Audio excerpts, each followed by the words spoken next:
ఎన్నికల కమిషనర్కి నేను ఒక్కడే విజ్ఞప్తి చేసుకుంటున్నాను, ఒక మహిళగా మిమ్మల్ని అడుగుతున్నా, నేను ఎంత చేస్తుంటే కూడా మీరు చూస్తూ కూడా ఊరుకున్నారు. ఒక మహిళని ఇట్లా చేస్తుంటే మీకు ఇప్పటికే తెలుసుంటాయి అన్నీ. నేను దయచేసి మిమ్మల్ని అడుగుతున్నాను, ఒక కోరిక కోరుతున్నాను, మీరు బయటకు వచ్చి జరిగేదేదో చూసి ఏది కరెక్ట్గా ఉందో వాళ్ళకి చెప్పి అట్లా చేయించండి.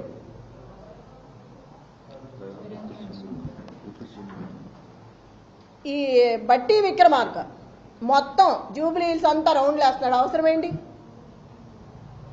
ఎమ్మెల్యే ఎవరు పేరిందా కూర్చొని ఉన్నాడు టేబుల్ దగ్గర? ఐలయ్య. అతనికేం పని టేబుల్ దగ్గర? చిటీలు ఇవ్వడం అవన్నీ అతనికి ఏం అవసరం అసలుకి? వీళ్ళందరూ రావాల్సిన అవసరం ఏంటి? విప్పులు కానీ ఎమ్మెల్యేలు కానీ మినిస్టర్లు కానీ వీళ్ళందరూ రాత్రి నుంచే తిరుగుతున్నారు, అవసరం ఏంటి జూబ్లీ హిల్స్లో వీళ్ళకి?